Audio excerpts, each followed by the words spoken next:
وإيه هي العملات الرقمية؟ ويعني إيه رقمية أصلًا؟ وأقدر أعمل بيها إيه أصلًا يعني زيادة عن أي عملة؟ وإيه اللي يخلّيني أشتريها واستعملها في أي حاجة تانية؟ وهل ليها مستقبل وهتبقى شائعة وسطينا في يوم من الأيام؟ أنا في كل ده النهارده، ولو أول مرة تشوفني تدعمنا باللايك والشير والاشتراك والجمال بتوعك، ومعاكم مصطفى من قناة بلاك سانتا، ودي الثقافة المالية.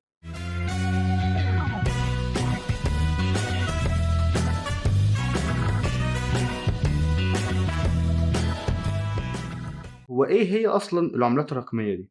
هي عملات عادية بس الفرق إنها على التليفون، وبتبقى مشفرة كمان ما لهاش حاجة ملموسة زي ده، بيبقى مجرد إن أنت ليك منها كود اللي أنت بتفعله بيها وبتحطه على محفظة برضه بباسورد معين، لو نسيت المحفظة بقى أو الكود خلاص بقى روح أنت. عندك مثلا واحد مع آخر رفعة اللي طلع على البيتكوين كان معاه المحفظة بتاعته 7000 بيتكوين، وحرفيا كان ناسيهم أساسا، دلوقتي مش عارف يفتح المحفظة وتقريبا راحوا عليه، فأنت كويس إن أنت مش زيه. طب هي أساسا منين وجت إزاي؟ والله هي كانت مجرد عملات تقدر تستخدمها في الألعاب والعوالم التانية، حاجة كده زي الميتافيرس، وبالمناسبة لو شفتهاش برضو عملت عنها فيديو قبل كده، هتلاقيه في الآي اللي هنا والآي اللي هنا، يبقى ارجع شوفه. بس البيتكوين بقى من أول ما نزل في 2009 وهو اللي غير مقاييس اللعبة كلها. أيوه بقى، إيه نظام البيتكوين ده؟ مين اللي عمله؟ والله يا غالي ده واحد أو واحدة أو مجموعة ناس كلهم كده طلعوا باسم ساتوشي ناكاموتو، ملناش دعوة بالاسم دلوقتي، لقى نفسه زهقان كده قالك لما نخترع حاجة نقرف بيها الناس، يعني كده العملة مجهولة المصدر 100%، وغير كده ما عليهاش رقابة في أي حاجة، وده طبعا من الأسباب اللي خلت عملة البيتكوين تبقى العملة الأساسية اللي بيتعاملوا بيها في الأعمال السوداوية، حاجة كده بقى من تجارة الأسلحة والبشر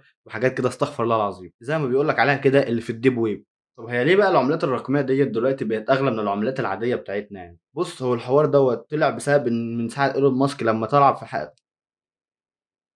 بتعملي إيه هنا؟ بُص، هو الحوار دوّة من أكبر أسبابه من ساعة ما إيلون ماسك أعلن إن تسلا استثمرت في العملات الرقمية بحوالي أكتر من مليون ونص دولار، وأنت عارف طبعًا إيلون ماسك لمّا بيكح في حاجة بيعمل فيها إيه. طب تمام، هو إيه بقى المتحكم في سعر العملة نفسه؟ بُص، هو من الأول كده الحوار دوّة ما لوش أي قرارات مدروسة أو قرار معين بكده، لأن طبعًا العملة ديّة مش تبع أي بنك أساسًا في العالم، هو حاجة كده زي واحد قاعد في السايبر مثلًا وعمل حاجة والناس بدأت تشتريها، كل ما الشرا يزيد كل ما سعرها يعلى، كل ما البيع يزيد سعرها يقل. ده الحاجة زيها زي أي منتج، وتاني سبب وهو إثارة الجدل أو إثارة الجدل الإعلامي، وطبعًا عارفين البيتكوين أيامها كان بيعمل إيه في العالم، فزيادة وقللان العملة الرقمية ما لهاش قرارات معينة لأن هي ما لهاش بنوك أساسًا أو بنك أو حاجة أو قوانين أصلًا، يعني ما فيش أي رقابة عليه. بُص، سوق البيتكوين دوّة بجد من أغبى وأخطر الأسواق اللي ممكن تعدّي عليك في حياتك، عندك مثلًا في مارس 2021 سعر العملة الرقمية ديّة كان ب50.000 دولار، جه في يونيو 2021 برضه نزل ل35.000 دولار، وجه في نوفمبر نفس السنة برضه طلع ل64.000 دولار، وده كان أعلى سعر وصل له البيتكوين في التاريخ أو أي عملة رقمية أساسًا، وفي وقت تصوير الفيديو البيتكوين دلوقتي ب20.000 دولار، أنت متخيل العبط؟ عامل زي المرجيح. ومن المصايب اللي حصلت في سوق العملات الرقمية كانت شركة FTX للاستثمارات في العملات الرقمية، كانت شركة تقيلة أوي وأول ما دخلت سوقها تقريبًا كان شوية وهيوصل للمليارات،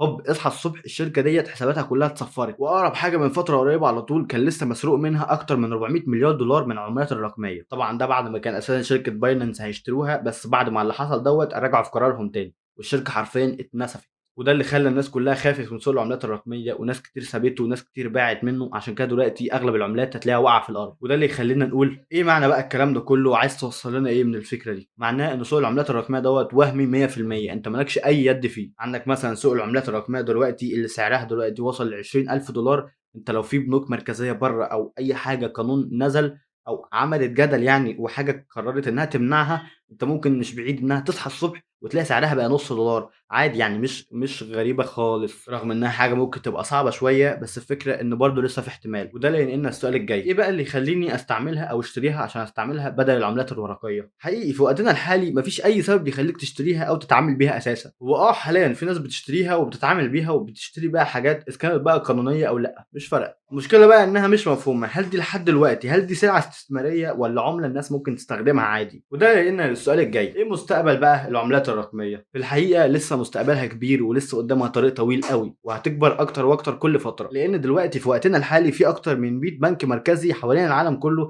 بيفكر يعني يصدر عملته الرقمية المخصصة ليه هو، كان من أولهم كمان الناس بتوع الاتحاد الأوروبي عشان ينزلوا اليورو الرقمي، وأمريكا كمان عشان تنزل الدولار الرقمي، ومن أوائل الناس اللي اشتغلت أساسًا وهي كانت الصين اللي نزلت خلاص اليوان الرقمي، ووقتنا هذا شغال فيه دلوقتي أكتر من 140 مليون مستخدم. أقول لك بقى على حاجة كمان، البنك المركزي المصري كمان شغال على الحوار دوّة وبيفكروا فيه، وينزل بقى عملته الرقمية هو كمان، لأن هي جات عليه، ويستفاد بقى طبعًا من مميزاته اللي هي زيها زي الأمان، اللي زي ما قلت لك دي عملة مشفرة، فبتحمي بقى من حاجات زي العمليات المشبوهة وغسيل الأموال وما إلى ذلك بقى اللي بيحصل في الحاجات الورق. عكس العملات الرقمية ما ينفعش تزوّر حاجة. وبس كده، أعتقد مش هيبقى آخر فيديو عن العملات الرقمية، واستنى مني الفيديو الجاي على طول هاتكلم عن المجال اللي هو التداول العملات الرقمية طبعًا، وده اللي مجنن الناس كلها دلوقتي، وهنعرفه مع بعض إيه نظام المجال دوّة، وهل صح والّا غلط، وهنعمل إيه فيه بالضبط. ويا رب نكون فدناكم، ما تنساش تدعمنا باللايك والشير والاشتراك بتوعك لو أول مرة تشوفنا، ولو وصلت لحد هنا أعرف إنك جامد. بس كده، سلام.